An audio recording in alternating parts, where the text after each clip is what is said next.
It's 5:30. I'd like to call the meeting to order. Paula, can you take roll call? I can. Mark Miller. Present. Chris Carlson. Here. Paula Crook, we're all present. Like to make a motion to approve last month's minutes. Make a motion. Second. Favor? Aye. Chris, can you go over the financials, please? Alrighty. So we started the year out with 448,065.91. We received our first deposit from Sedgwick County of 793,229.81. We had disbursements of 78,666.15. So we have a remaining balance of 1.162,629.57. Like I said, the big deposit, we got our first half deposit for the year, so we'll have another deposit in May or June. The big payment that went out this last month was we had to make our bond payment to the state of Kansas. Otherwise, everything else is just our typical run-of-the-mill bills. Any questions on the budget? I don't. Motion to approve the budget. Make that motion. Second. All in favor? Aye. Aye. Chris, can you go over the road assessor's report? Currently, we're just making a list out of all the projects that we're going to do for 2026. So there's really nothing going on at the moment in the community. We will have the gravel roads. I will have them assessed and done now that the snow is melted, but that's the one thing they have really going at this time. We'll start, I'm already comprising bids on everything we talked about last month. So once I have those bids, we'll come up with a list of what's the most bang for our buck. Sounds good. Do you have any old business or new business? Which one do you want to do? Business or old? We need Sean take care of. Okay. New business. We have a guest from the city, right, Sean? Yeah, City Wichita Public Works. Okay. And he's going to talk about 127th Street. Okay. Does anybody else want to hand out? Move out. I was dead. Good time, have a little, it's a big good time for us to have like a tripod you could stand up. I have something that I could tape up on the wall, but I don't know. I think that wall is probably the only big enough space, and it's actually two different maps. So the project I'm here to talk about tonight is 127th from roughly Douglas. It actually is going to extend a little bit south of Douglas to 13th Street. We presented it to the District Advisory Board, which is comprised of neighborhoods throughout District 2. Council member Tuttle is there. We had an open house prior to the District Advisory Board to discuss the project. Ultimately, the reason we're here is because it goes through the township area, and it was a project that was selected through WAMPO to receive federal funds through KDOT. So as part of the KDOT agreement, ultimately, because it goes through the township area, we need the township to sign the KDOT agreement. And that's the main thing I need from the board. I'll be obviously here to answer any questions anybody may have. So in general, we're looking at a 3-lane curb and gutter. The concept that I handed out has on-street bike lanes from 13th to Central. Based on some feedback we got from the District Advisory Board, from people after the District Advisory Board, and from some feedback we got from the Bike Ped Board from the City of Wichita, we're going to look at taking the bike lanes off. So it'll just narrow the road up. I don't know that we'll move the sidewalks much different than what they're shown on the concept. We may suck them in a little bit, but it provides us a lot more flexibility in how far we have to grade out, because obviously everything in the road has to drain over the curb. And if we can grade at different levels, it helps us rather than being stuck with the width we have. So it ends up being 8 feet on each side that you can narrow up the road with the 5-foot bike lane and the 3-foot buffer. There's a 10-foot wide path throughout the project on the west side, and a 6-foot sidewalk on the east.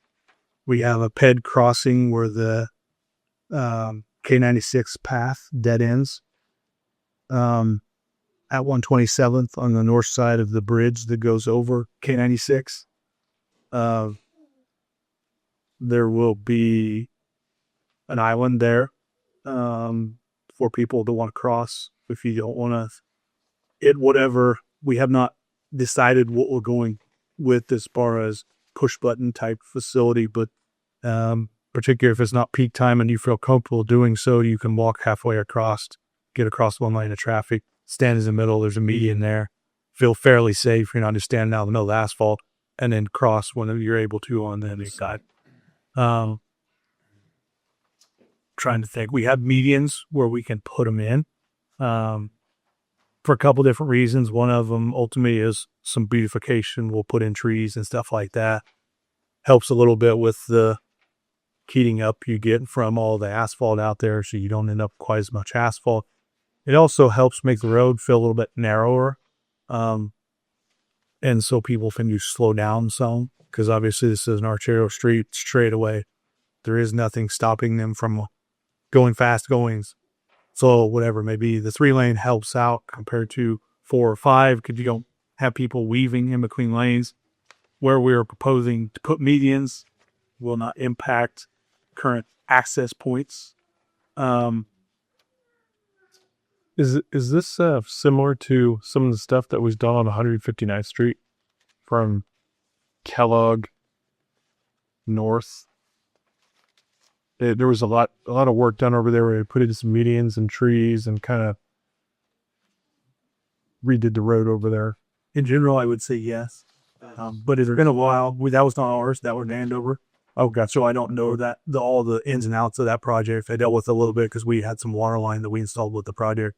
Yeah, it just looks very, very similar. It would look very similar to the section of 127th north of 13th, with the exception of not having on-street bike lanes. Okay. The exception there would be there's a gap, about probably 3/8 of a mile gap where we're missing sidewalk on that section due to drainage way impacts. We couldn't very feasibly get sidewalk on the section between 13th and 21st on the east side, so we didn't put it in. We don't have the same type of floodway restrictions. There's a section of that where the creek or the floodway comes through and then parallels the road. We had to build a large retaining wall to begin with to confine it. And so we didn't push stuff out onto private property. In this case, it was a reserve, but so we didn't impact that even more. We would have to build higher and push stuff out even more to get that in. This also connects. There's currently a 10-foot wide path on the south side of 13th Street from 127th over to K96. So we connect into that. So it has a path there, has a path that would connect into the south side. Where 127th is K96 cross. It would connect to that portion of the path. Ultimately, Douglas is in our CIP, and I am intending, I would think that we'll probably do something of that section of Douglas between Greenwich and 127th for some type of bike facility. My guess is it would probably be a side path too. We have not started that project. That's a ways out, and I don't know that there's any great demand to do it. So it, potentially, if you get pushed out, I'm just throwing it out there that there is the project there. We do have a roundabout at Douglas. We're looking at installing with the traffic volumes, even with full development in the area, with 127th not going through to Kellogg. We believe that this is the perfect location for a roundabout as far as efficiency goes, as far as future maintenance cost. The big kicker is going to be keeping the new apartments open, keeping that road open as we build it. That's going to be a little bit of a challenge, but we'll work through that when we get deeper into the design. One of the things I, for some reason, didn't print off, and I can get it to you guys, but we are looking also at replacing that box where it says 4+00 there on the first page. That's a floodway. Ultimately, during the 100-year event, based upon the modeling, water goes over that road. It would be our intent to get the 100-year to go under the street and do so without causing a rise in flood elevations. More or less, the water backs up some now, but ultimately there's a wide swath that has water going across it with the new apartments going in down there. There's actually people that would benefit from not being an island, more or less. Yeah, they would be an island, yeah. And ultimately, that section of 127th is probably going to be hard to program into our CIP because there's not a whole lot driving anything down there necessarily. So it makes a lot of sense to try to replace that box, upsize it to get the water to go underneath rather than go over the top of the road doing a 100-year event. We are replacing the on-off ramp to K96. There's some issues there with pavement quality and stuff. Like I mentioned a little bit earlier, from that ramp to the north side of the the bridge over K96, that's going to be more of a maintenance style project. We're going to go and replace pavement that needs to be replaced, but we're not wholesale taking everything out, putting it back. You're not replacing the bridge. It's already curb and gutter. No, and we would intend to put a sidewalk. We'll have to figure out how to do that exactly, but ideally we put a sidewalk on the east side too of the bridge. So maybe it narrows down to a 4-lane across the bridge, and we ended up with some of that area that has a barrier and a sidewalk. If you look at page 5 or page 4, you can kind of see what that would look like.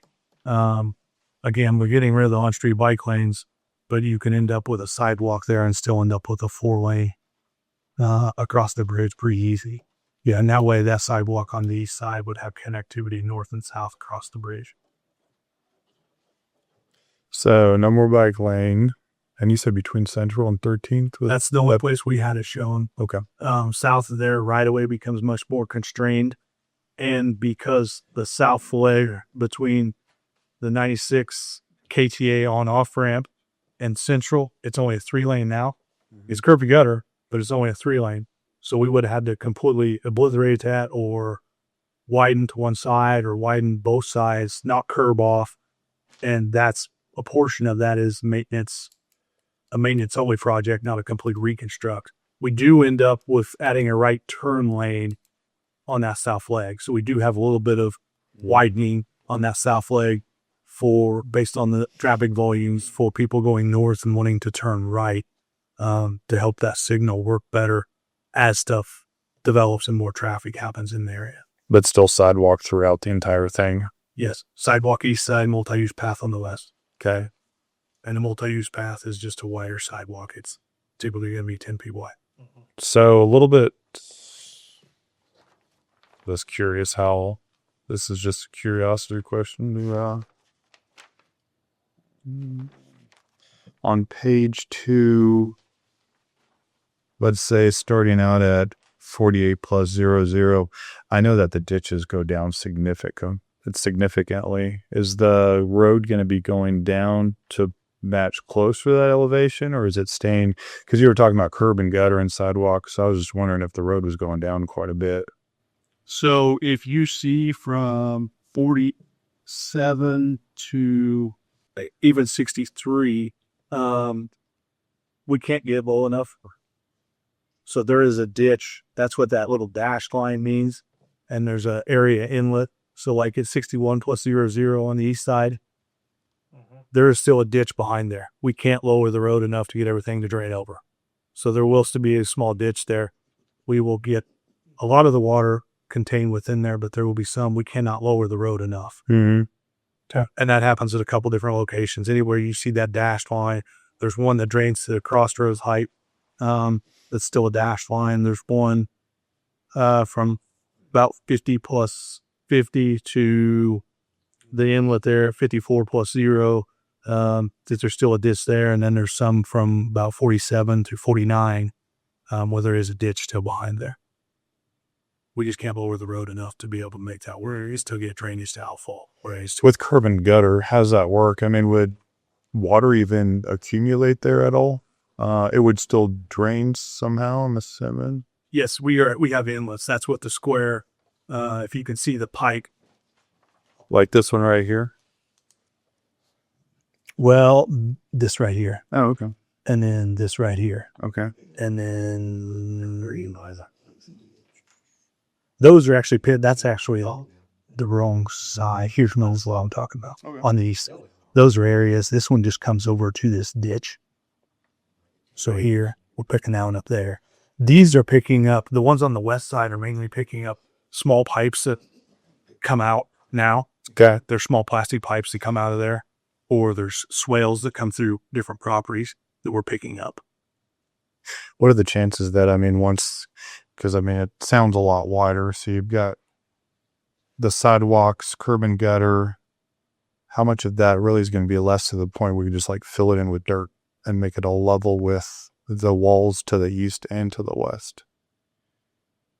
Well, in general, the road's going to drop. Yeah. So everything drains over the curb, with the exception of the areas I talked about where we can't drop the road and there's going to be area that drains towards it, but then there's also going to be area that falls back, and we're going to pick that up with the storm sewer system. Okay. But in general, anytime we do a curb and gutter, from an asphalt mat to a curb and gutter, that road's going to drop. Okay. In 99% of cases, there are areas where you're tying into railroads, tying into bridges. That may not be the case, but in general, the road's going to drop to get everything to drain over the curb. Okay. So the ditch more or less is going to be a lot shallower. Or goes away completely. Okay. Except for those locations that Okay. where we're picking up the smaller ditch back behind the sidewalk or the multi-use path. Okay. Okay. I should have started with that because since we maintain it, still Paul's the one that goes out there and has to mow all that stuff. So it's depending on if it gets. Ain't gonna be much left. Yeah, because that tree row through there, that's pretty much, they flagged that, and that's I guess would be the property line or something. Up to those, right where those trees start. They put stakes with the little pink ties on there. So we met with the country club today, and we heard where their concerns were with the tree row. So And what is their tree row? I was talking about down here on that, your 47 through and keep in mind, here. These three is what I maintain. okay, keep in mind the width reduces 8 feet compared to what's shown there, Oh, okay. because we get rid of that on-street bike lane that's buffered. So the buffer's 3 feet, the bike lane is 5 feet. So getting rid of that sucks the road in. I don't know how much we're going to move the sidewalk, because ideally we have a little more gap between the sidewalk. That is that gray right there. Yes. Sidewalk. Yes. So you're able to do the sidewalk up close. I don't know that we're going to. We may leave it about where it's at. We got to figure that out a little bit as we get further into the design. If there's reasons to, we may pull it in.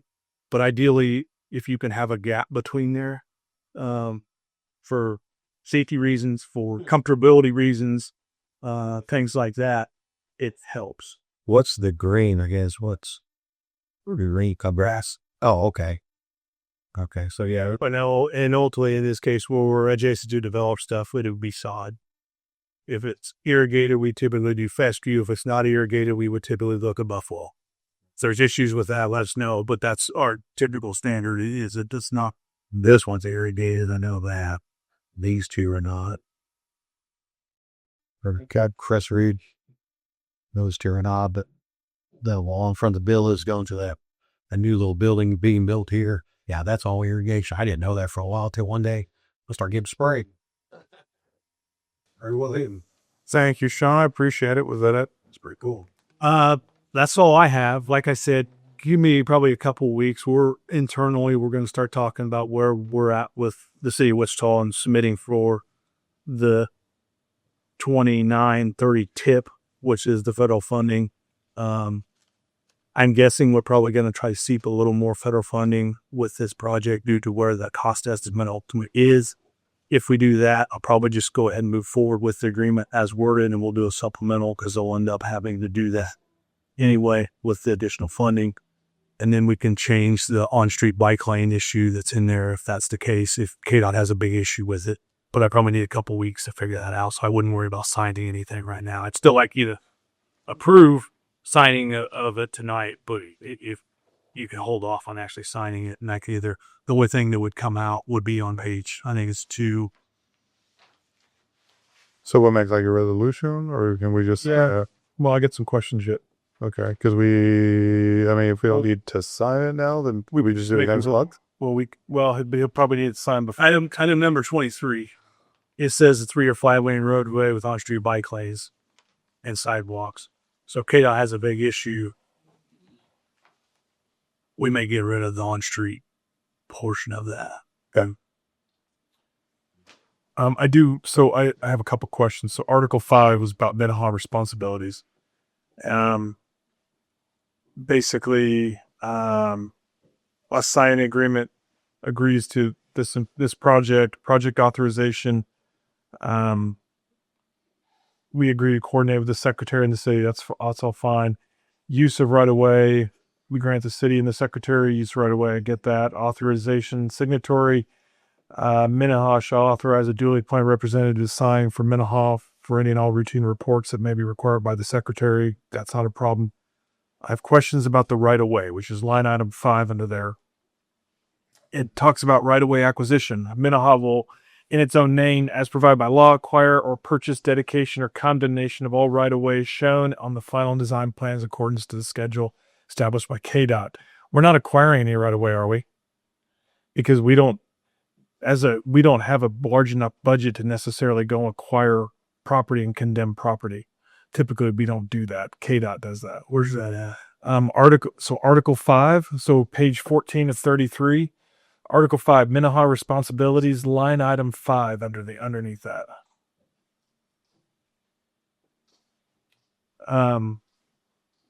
We find there you go. Article 5, number 5. Right of way.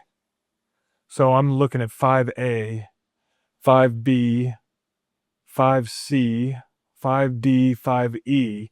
Those are all things that we don't have a budget to even do. It would not be our intent to have the township do that. We would do that. Okay. I mean, we can work with you on it, but that's something that definitely would. No, it would more or less for you guys. It would ultimately come down to, and we can get to an agreement between us if we need to, outside of this, that we would acquire any right of way through the area between Central and 13th. I think it's more temporary construction easements because of the federal funding. Because of their requirements, more or less, where we tie back in at right away, you have to have a temporary construction easement behind that. So if the contractor actually steps foot on that, the property owner has been compensated for that. It's part of just the use of federal money. That's what you end up having to do. And there may be some grading where we have to do that. Yeah. So it would be more of us making sure you guys are okay with us acquiring any of that within your area that we need. Yeah, I just want to make sure that Minnehaha wasn't on the hook. It is not our duty to help Minnehaha do anything as far as the project, as far as acquisition, as far as funding, as far as in any of that. Okay. The only thing that I caught offhand was the signs you guys have on the east side, and you're saying they're not yours. They're saying they're the urban districts. So Kimberly Hill, I need Villas, Crest Ridge, all their signage is not City of Wichita signage. Right. So, and it's a combo stop sign with some unique street names. Ideally, we could just remove and reset with our project, assuming KDOT doesn't have any issues. And the only thing I can think of would be like reflectivity with stop signs and stuff like that. But it looks like they're fairly new, so I don't think that should be an issue. But I would think that that's a conversation. Have Crestview Country Club Improvement District lead that conversation with the neighborhoods, because I think the neighborhoods put the signs up. Okay. But we can. I mean, I don't want to just say that we can swap them signs out, because I don't know what those neighborhoods. And I don't necessarily want to do that, but Right. The only reason ideally I would just remove and reset with our projects. My only concern, just thinking about quickly, would be the reflectivity of some sign. Yeah. But they all look fairly new, so I don't think that should be an issue. Okay. Yeah, I don't know much about those street signs. We don't do it. We don't handle anything on those streets, those neighborhoods. Okay. And if push comes to shove, we can find a way around something, but it's potentially an upcharge that when the city's funding this by itself, and we have federal funds coming in too, but I don't know that I really want to pay that upcharge that would come with that unique sign. Yeah. Also, so line item 6 in there, removing encroachments within Minnehaha's jurisdiction, saying in here that we will initiate and proceed with the diligence to remove or require removal of encroachments. I'm assuming that would fall under the city as well. We will send out a letter telling anybody sprinklers that were mentioned, if there's sprinklers in the right of way, we'll send out a letter telling them to remove them and cap them at the right of way line. Ultimately, our contractor will allow them to come back and put it in between the project being complete and sure they sodding it. Okay. One thing I think I would ask is once we know a project schedule for start of construction, I'd like a copy of that schedule in enough time we could post it to the website so people aren't blindsided by when this is all going to happen. Okay. The best of your ability. Well, we have federal 2028 federal funds for the project. Okay. So it has to be allocated by the fall of 2028. Oh, okay. It could be a little bit sooner than that, but we have to go through utilities. So we're going down. I let you get down the road of yes. Okay. Okay. So yes, we can reach back out as we get closer. One of the things from the country club, their big issue was making sure it was open for major events they have there. Particular one. Yeah, that corn ferry tournament over that. Yeah, Corn Ferry. But ultimately, so ideally, if timing works out, the best thing would be for our contractor to get in there and start working as soon as that event's over, and then have 2 lanes of traffic open in at least to one of the arterials by the time it came around the next year, if you can't have more of it. So during construction, we're going to end up with 1 lane in one direction. Do you have any thoughts on which direction that should be? We're open to discuss that. We have not went down that. I'll put that on you because you live over there. And I don't need an answer right now, but if you have any thoughts, we're open to hear people's thoughts on which direction would make the most sense. Typically, on the vast majority of our projects, we are trying to get people into town. People don't like having to get up early to go way out of their way. If they get home an extra 5 minutes late because they had to go around the mile or whatever the case may be, or half mile or whatever it is, it's not the end of the world. They don't like it, but it's not the end of the world. The morning, it seems to be people don't get up any earlier than they have to get to work. So getting them into town is typically what we would do, but that doesn't mean it has to be that way. Well, I would say with the answers to the answers that Sean provided, I'm okay because I am too. so yeah, probably need to make a motion. Trustee. I don't know what we would call it. 127th improvement project. And all I really need a motion is for approval of the 3-party agreement with KDOT. Okay. Ultimately, that includes the concept that we're talking about, that you guys are comfortable with that, because in their verbiage, it says that you guys are approving the project, which would be the concept at this point. Okay. I'd like to make a motion to agree to the 3-party approval with KDOT for the 127th Street project. I'll make that motion. Second. Favor? Aye. If you guys have any questions, somebody reaches out to you guys with questions, just shoot them my way and we can either meet with them or reach out later. We are doing it with a couple already. One of the other concerns that came up probably doesn't impact you, but it's the on-off ramp from 96 KTA. There's people coming up to 127 because semis and making a U-turn on 127. Yeah, I've seen that. Oh, really? They can't make the movement. Sounds like they're southbound I-135 and they want to go eastbound on 54. And they're not making that first left for whatever reason. And one of those median noses is all busted up. So I don't know if that's the reason they're not making it, is because they can't make that turn with some of these larger trucks, or what the deal is. But maybe we're in discussion with KDOT about that to see if there's anything they can do, because it's really their facility, not part of our project, but that's something we're looking at too. And some of it could be signage too, or pavement markings to try to help people understand. If you want to do this, here's where you need to be. Yeah, that could be. Well, thank you, Sean. Yep. Appreciate it, Con. Do you have any old business? I do not. You already talked about a couple things that I was